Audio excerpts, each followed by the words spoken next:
Sono Antonella Ciconte, vengo dall'Italia, da Roma. Je suis arrivée ici à Luxembourg, j'avais 28 ans. Je suis à Luxembourg depuis 1999. Je suis arrivée célibataire et peu de mois après, mon futur mari m'a rejoint, on s'est mariés, on a créé notre famille ici, donc on a eu 2 enfants qui sont maintenant eux aussi à l'étranger, ils sont étudiants, un en Italie et l'autre en France, à Strasbourg. Et je suis arrivée à Luxembourg grâce à une opportunité de travail. J'ai pu passer une sélection pour travailler dans un bureau d'avocat. Donc là a commencé mon aventure luxembourgeoise. Et je peux dire que cette opportunité m'a permis de me transférer et de me rendre indépendante de ma famille d'origine.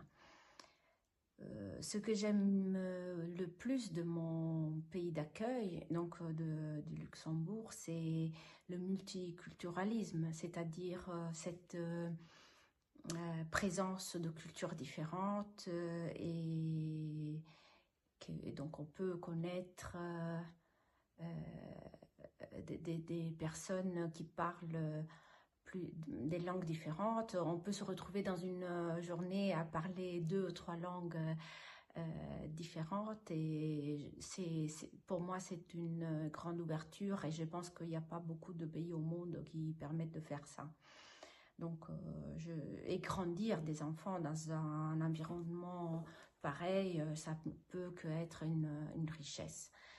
Ce qui me manque le plus de mon pays d'origine, c'est la famille. Donc, je pense que surtout dans les moments de maladie, j'ai passé des moments difficiles quand ma mère a été malade.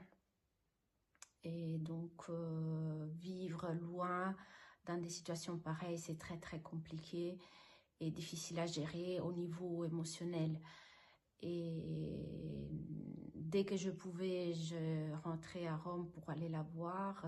Et sinon, c'était des vidéo-appels quotidiens, mais c'est pas la même chose. Hein. Si on vit dans la même ville, dès qu'on finit de travailler, on peut se rendre, il y a tout de suite le contact. Là c'était pas le cas et c'était vraiment, j'ai vécu des moments très très très difficiles. Et je pense que c'est l'aspect le plus difficile à gérer en tant que migrante. Oui. Et si je peux conclure cette vidéo avec un partage d'une leçon de vie, ce qui est pour moi une leçon de vie de mon expérience de migration, c'est la capacité de s'ouvrir au monde. C'est-à-dire, on est prêt à accueillir les opportunités que la vie met sur notre chemin, et avec la confiance envers l'autre, car on peut apercevoir l'autre comme un étranger, mais on doit se rappeler toujours que pour l'autre, l'étranger, c'est nous. Donc, si on essaye de vivre en s'ouvrant au monde et aux personnes, on peut être prêt à faire des beaux chemins ensemble avec les autres personnes et des chemins qui enrichissent nous et l'autre. Et voilà, donc pour moi, ça c'est la leçon que je peux partager avec vous de mon expérience de migrante. Merci.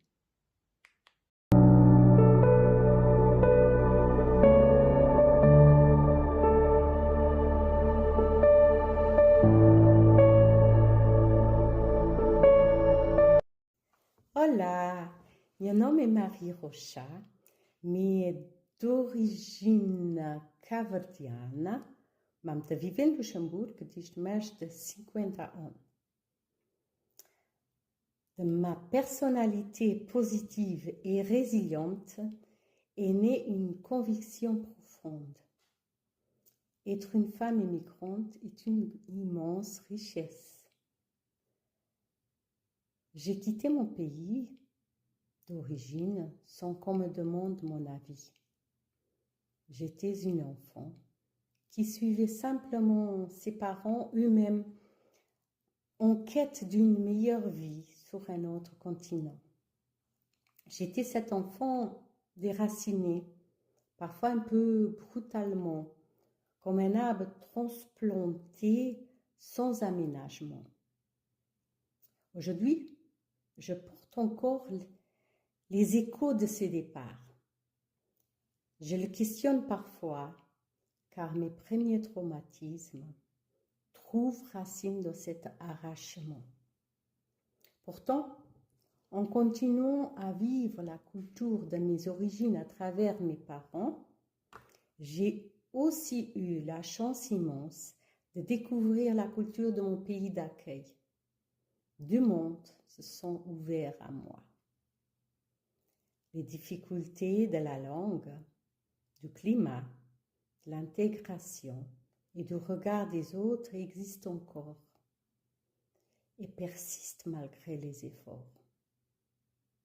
Mais si je parle de grandes richesses, c'est parce que mes connaissances se sont multipliées. Elles sont doubles, différentes certes, mais doubles comme deux rivières qui nourrissent la même terre. En grandissant avec mes propres démons, à force d'observer les contrastes entre ces deux cultures, j'ai fini par façonner ma vie en choisissant ce que j'estimais être les meilleurs de chacune. Pourtant, aujourd'hui encore, je me sens n'appartenir totalement à aucune. Dans mon pays d'origine comme ici, je demeure souvent l'étrangère, une passante entre deux rives.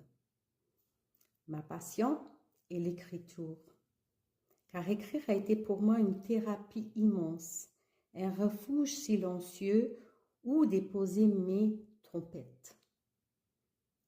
J'ai publié mon autobiographie, L'éclat dans les ruines, où l'on découvre mon parcours atypique, mes cultures mêlées, mes opinions personnelles et surtout les leçons de vie que j'ai apprises en chemin.